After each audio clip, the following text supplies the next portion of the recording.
아멘. 하나님 말씀입니다. 오늘 시편 143편도 다윗의 시편입니다. 다윗이 어떻게 기도할 수 있는가를 우리가 볼 수 있는 기록이기도 하고 그의 기도이기도 합니다.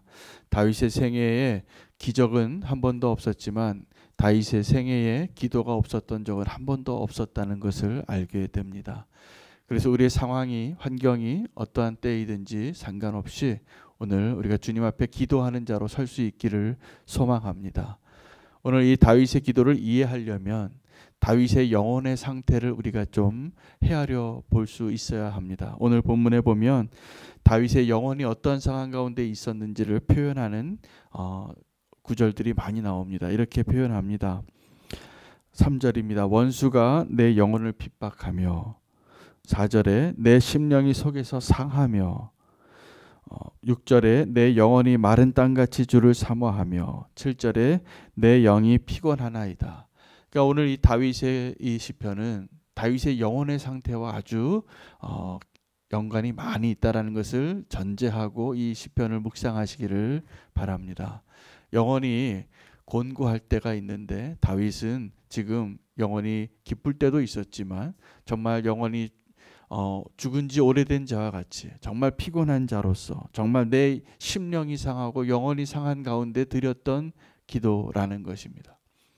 여러분, 우리가 기도를 할 때 하나님께서 나의 기도를 속히 응답해 주기를 원하십니까? 아니면 그냥 하나님의 때에 아무 때에도 상관없으니까 응답해 주십시오, 이렇게 기도할 때가 많으십니까? 전자죠.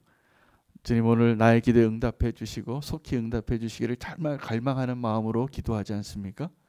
다윗이 지금 그 절박한 영혼의 상태에서 기도하고 있는데 이 다윗의 기도와 아주 비슷한 모습으로 기도하지만 전혀 다른 기도가 있는데 어떤 거냐면 조바심으로 하는 기도예요. 여러분, 우리가 하나님 앞에 주님 속히 내 기도에 응답해 주십시오라고 기도하는데 조바심을 낼 때가 있지 않습니까? 내가 믿음으로 하나님을 신뢰하면서 기도하는 기도가 아님에도 불구하고 겉으로 보이는 모습은, 하나님 앞에 간절히 나와서 하는 기도의 모습은 똑같아 보일 때가 있어요. 조바심과 이 간절함이 비슷해 보인다는 사실입니다. 그러나 그 기도의 본질을 좀 더 헤아려 들어가 보면 너무나 다른 기도예요. 여러분, 우리의 기도가 조바심으로 하는 기도가 아니라 그 간절함으로 하나님께 나아가는 기도가 되기를 축복합니다. 우리가 그 기도했으면 좋겠습니다. 조바심은 어떤 거냐 하면 상대방에 대한 믿음이 없을 때 나오는 우리의 마음의 느낌이에요.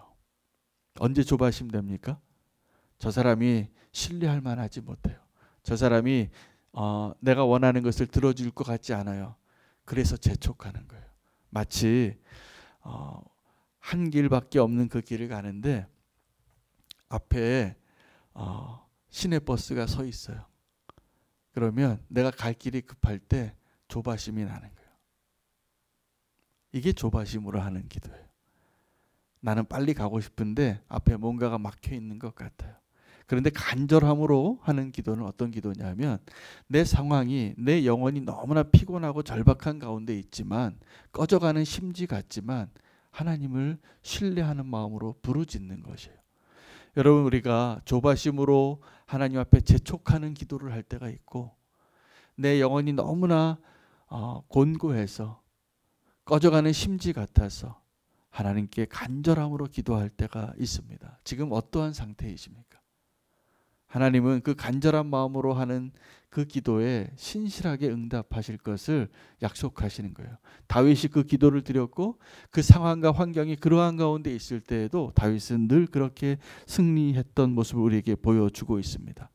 여러분, 우리가 이 조바심으로 하는 그 기도는 사실은 기도가 아니에요. 나의 원망과 불평과 또 누군가를 탓하고, 그렇죠? 우리가 그것을 기도라고 말할 수 없습니다. 근데 하나님 앞에 나와서도 조바심 내는 그 기도를 드리지 마시기를 권면합니다. 그리고 하나님이 원하시는 그 간절한 기도, 그 간절한 기도는 하나님에 대한 신뢰가 있느냐 없느냐의 차이예요. 상황은 원수는 나를 죽은 지 오래된 자와 같이 나를 억압하고 나를 쫓고 나에게 웅덩이를 파고 나를 모함하고 나를 지금도 나보다 힘이 세기 때문에 괴롭히고 있는 그 원수 앞에서 하나님을 신뢰하시기를 축복합니다. 이것이 진정한 기도의 시작입니다.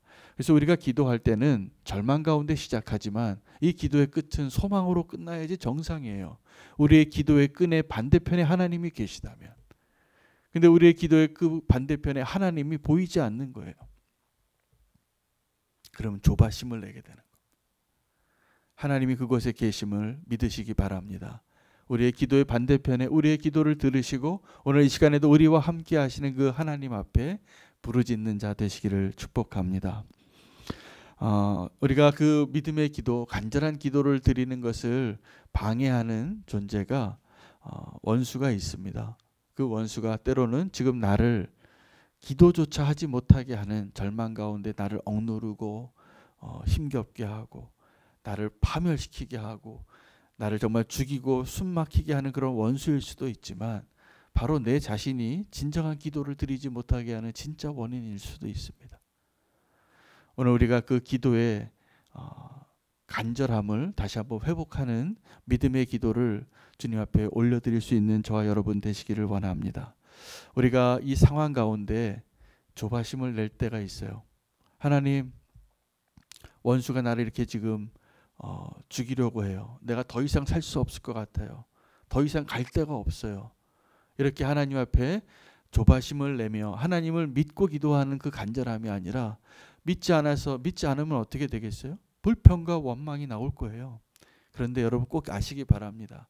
내가 조바심을 내는 것보다 그 상황과 환경 속에서 사실은 원수가 조바심을 내는 거예요. 그 상황 가운데 원수가 정말 더 이상 갈 데가 없는 거예요. 그래서 우리가 정말 믿음으로 하나님께로 나아가려고 할 때, 그들의 손아귀에서 벗어나서 주님의 품 안으로 나아가려고 할 때 원수가 조바심을 내는 거예요. 그럴수록 우리의 상황은 더 어려워질 겁니다. 더 핍박이 많아질 겁니다. 제가 어저께쯤 기도하면서도 마음이 간절해졌어요. 이 정부의 정책들 때문에. 그런데 보니까 이 정부는 하나님을 모르니까 그냥 일반적인 결정들을 내릴 수 있겠구나. 얼마든지 그럴 수 있겠구나. 그런데 이 상황을 보면서 내 마음에 조바심으로 기도해야 하는가 아니면 믿음으로 기도해야 되는가. 이 상황 가운데 하나님은 교회를 더 교회답게 하고 예배를 더 예배답게 하고 우리의 믿음을 더 온전케 하실 하나님의 손길을 기대하며 나아가기를 축복합니다. 그래서 하지 말라고 하면 또 안 하면 돼요. 그러나 우리의 마음은 더 간절해질 겁니다. 더 예배하고 싶고 더 성도의 교제가 풍성해지기를 원하고 더 믿음으로 온전히 내 삶의 우선순위가 하나님 중심으로 바뀌어가는 그 일들을 주님이 행하실 것이라고 저는 믿습니다. 상황과 환경 속에서 우리의 믿음이 연약하여져서 하나님을 신뢰하지 못하고 상황 때문에 두려워하고 또 내가 원수의 방법으로 택하는 나의 결정들을 하는 것이 아니라 하나님을 신뢰함으로 간절한 부르짖음으로 주님 앞에 나가기를 원합니다. 그래서 오늘 한 번 더 나라를 위해서 기도하게 되는 거예요. 정말 하나님이 세우신 그 위정자들을 위해서 기도하게 되는 거예요. 도리어 축복하면서 하나님의 방법으로 예수 그리스도의 마음으로 오늘 우리가 이 나라와 민족과 교회를 위하여 가정을 위하여 이 코로나 때를 지나면서 우리가 정말 어떤 기도를 해야 하는가를 다시 한번 회복하게 되기를 소망합니다. 이 기도를 통해서 다윗은 또 한 가지 자기의 길을 찾고 있다는 것을 발견하게 됩니다. 8절 말씀을 한번 보겠습니다. 아침에 나로 하여금 주의 인자한 말씀을 듣게 하소서. 내가 주를 의뢰함이니이다. 내가 다닐 길을 알게 하소서. 내가 내 영혼을 주께 드림이니이다. 여러분 우리가 자기가 가야 할 길을 다 알고 가는 사람이 많이 없습니다. 그래서 우리는 도움이 필요합니다. 안내자가 필요하다는 것이죠. 여러분 저는 운전할 때 요새 너무 길치가 돼버렸습니다. 그 내비게이션을 따라가다 보니까 내가 다 아는 길도 그거 내비게이션을 안 켜고 가면 좀 불안해요. 그래서 그거대로 하는 이제 습관이 너무 들어버렸어요. 이러다가 치매가 걸리지 않을까 이런 생각이 들 정도로 그 안내를 정말 신뢰하면서 따르며 이렇게 나아가게 되는데, 우리가 주님의 인도하심을 받는 것이 그래야 돼요. 내가 그 길을 알지만 기도하면서 하나님이 인도하시는 대로 가는 것을 기뻐하는 자가 되어야 합니다.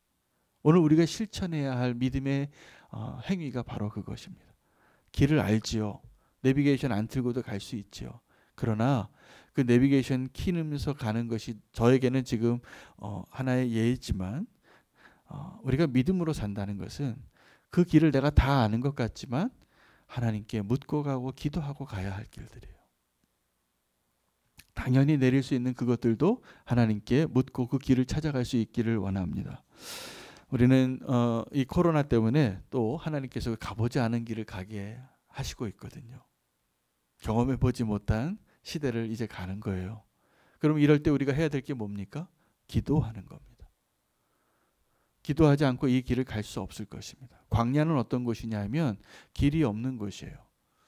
그 광야를 갈 때 이 모세가 정말 하나님이 세우신 지도자가 맞습니다. 그래서 우리는 이렇게 기도해야 해요. 하나님, 우리에게 모세 같은 지도자를 달라고. 우리의 가정에, 우리의 교회에, 우리의 나라의, 민족에 모세와 같은 지도자를 달라고 기도해야 합니다. 누가 될지 모르지만 하나님께서 그런 사람을 세워달라고. 여러분, 모세는 어떤 사람이냐 하면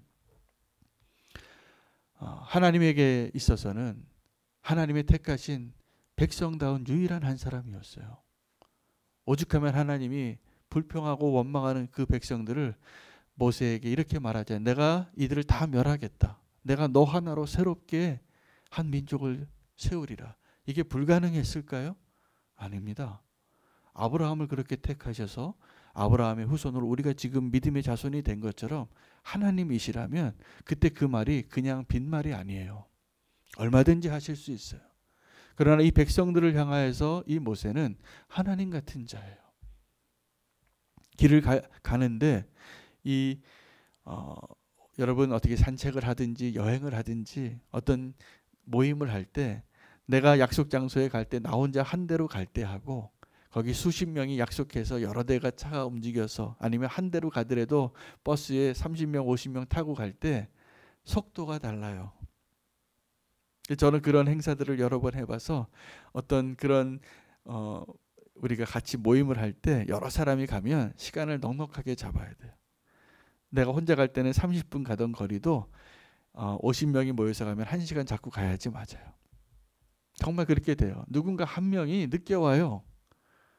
누군가 한 명이 떠나려고 그러면 화장실 가겠다 그래요. 누군가 한 명이 갑자기 사라져요. 이런 일들이 같이 움직일 때는 일어나는 거예요. 그런데 버리고 갈 수가 없잖아요. 근데 이 모세가 120만 명을 인도한 인솔에 가는데 철저하게 하나님께 묻고 나아갔던 지도자라는 거죠. 제일 최악의 지도자는 이겁니다. 내가 모르는 길을 확신하면서 가는 거예요. 하나님께 묻지 않고 가는 거예요. 여러분, 기도하지 않고 그 길을 가는 것은 위험합니다. 근데 모세는 철저하게 하나님의 인도함을 받잖아요. 구름 기둥으로, 불 기둥으로, 그리고 하나님 앞에 먼저 나아가서 대면하는 자로. 그 모세의 광야의 시간 가운데 이드로라는 장인이 잠깐 만나러 옵니다. 자기 아내와 두 아들을 데리고 오죠. 너무 기뻤을 것 같아요. 모세가 위로도 받고 너무나 기뻤을 텐데 그 이드로를 붙잡아요. 근데 이드로가 또 모세에게 필요한 충고도 하죠. 네가 지금 혼자 이 수많은 사람을 책임지는 게 지혜롭지 못하다. 그래서 50부장, 100부장, 1000부장을 세우라. 그 제도가 나오는 겁니다. 그래서 그 제도 때문에 이 대형 교회가 이제 운영이 되는 거죠. 그들이 그렇게 권위를 위임받아서 체계적으로 판단하고 인도하고 그 길을 가게 되는데, 그거 외에도 이 모세가 이드로 장인을 붙잡았던 이유는 이 이드로가 광야의 사람이에요. 그래서 광야의 길을 어떻게 가는지를 아는 사람이었어요. 그래서 모세가 붙잡습니다. 나랑 함께 하시죠, 장인어른. 나를 좀 도와달라고. 그런데 이 모세를 정말 도와줬던 사람은 이드로가 아니라 하나님이세요. 여러분, 우리도 가보지 않은 길을 가고 우리가 기도함으로 하나님께 허락하신 이 시간을 믿음의 삶으로 살기 위해서 필요한 것은 이드로가 아니라 하나님인 것을 기억하시기 바랍니다. 인생의 경험이 많고요. 전문가들이 있어요. 이드로 같은 사람이에요. 저도 그런 사람들의 도움을 얻을 때가 많고 그런 책을 읽을 때가 있고 그렇게 어떤 영역에 오래 있다 보면 그래도 보여요. 사람을 많이 만나보면 보이는 게 있고 어떤 일을 오래 하다 보면 보이는 게 있잖아요. 그게 내가 이드로가 되어서 하는 일들이에요. 그러나 하나님께 묻고 하는 것은 그 길을 가는 것은 기도하는 자가 되는 것입니다. 여러분 하나님 앞에 기도하는 인생을 사는 축복을 누리시기를 바랍니다. 그 길을 갈 때 기도하지 않고 가는 것은 위험한 일이에요. 다윗은 오늘 그렇게 이야기해요. 그래서 9절에도 이렇게 말합니다. 10절에도 10절 말씀 한 번 더 읽겠습니다. 주는 나의 하나님이시니 나를 가르쳐 주의 뜻을 행하게 하소서. 주의 영은 선하시니 나를 공평한 땅에 인도하소서. 이게 무슨 말입니까? 다윗이 기도함으로 그 길을 찾았다는 거예요. 그래서 하나님의 인도함을 받는 인도자가 되어졌고 그 한 사람이 하나님의 인도함을 온전히 받음으로 인해서 다윗의 시대에 그 나라는 하나님의 나라가 됩니다. 여러분 우리가 하나님 앞에 내가 나의 길을 하나님 앞에 온전히 기도하며 묻고 말씀 가운데 순종하려고 하는 마음으로 기도하면서 그 길을 따라가게 되는 것은 너무나 중요한 일이에요. 그 한 사람을 하나님이 택하시고 세우실 것이라 믿고 또 내가 그 자리에 있는 자라면 더더욱 기도해야 합니다. 저는 저에게 주신 자리가 가정과 교회에서 기도하며 주의 뜻을 구하고 길을 찾아야 하는 위치에 하나님 저를 세우신 것 같아요. 그래서 저는 지금 그래서 더 기도해요. 교회의 어떤 작은 일을 하나 결정할 때에도 가정의 어떤 일을 결정할 때에도 기도하고 하나님이 인도해 주시는 대로 내가 익숙한 대로 내가 아는 대로 내 경험으로 하는 것이 아니라 주님 앞에 겸손하게 묻고 따라가는 자가 되려고 결단합니다. 오늘 여러분도 우리가 다윗과 같이 또 모세와 같이 하나님께 기도함으로 그 길을 찾을 수 있는 자가 되기를 원합니다. 그래서 오늘 본문을 가지고 우리 두 가지를 기도했으면 좋겠습니다. 조바심이 아니라 간절함으로 기도하는 믿음으로 기도하는 자가 되게 해달라고 또 우리의 가야 할 길을 기도함으로 주님께 묻고 인도함 받는 인생이 되게 해달라고 다 기도와 연관이 있죠. 그래서 오늘 이 기도 두 가지 기도 제목을 통해서 기도하는 사람으로 세워주시옵소서. 주의 이름 부르고 함께 말씀을 붙잡고 기도하시겠습니다.